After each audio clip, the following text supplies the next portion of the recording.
فرنسا جلست 130 سنة هنا ماشي باللعب، جلست بتدبير شيطاني. شفت كيف؟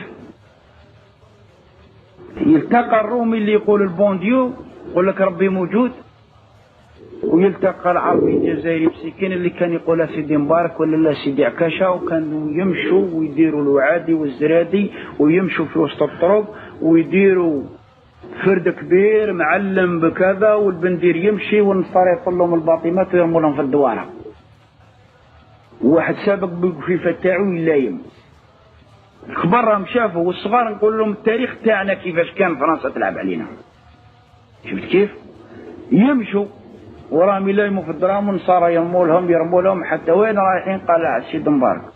يلحقوا ثم ينذبح هذاك الثور ويطيبوه ويقعدوا 7 ايام و7 ليالي، والبندير يخبط وتلاه ليه وربي ها ها ها ها، وفرنسا زيد تساعدهم. شفت كيف؟ كان هنا في الغرب هذا سيدهم عابد اللي كانوا النساء يغنوا به في العراس، لما تلحق الموسم نتاعو خرجوا في الجريدة. سيدهم عابد والحق الوقت تاعو واش يسموها سكة الحديد كانت تدي ب4 دورو، يقولوا ولات 2 دورو، ولا كانت تدي 2 دورو ولات دورو، ينشروها ويكتبوها بالتباشير في القطار اللي بغى يركب راهي ولات الدورو تشجيع. شفت كيف؟ وراه كل شيء ثم خالص. 7 ايام و7 ليالي هما في الغرب، ويروحوا ثمايا الجوفرنور تاع فرنسا داير له الكرسي تاعو وحده، والمير والقايد والباشاقه وفلان وفلان، وقاعدين كل فيست تعرفوا على وجه الارض تلقاه ثمايا في هذاك الموسم تاع سيدهم عابد.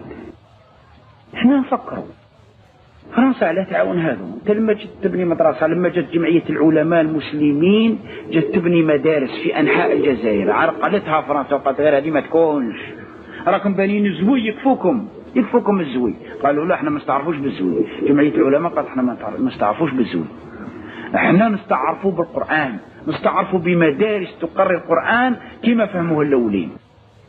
علاش فرنسا تعارض هذه وتعاون هذا؟ علاش فرنسا تعارض هذه وتعاون هذا؟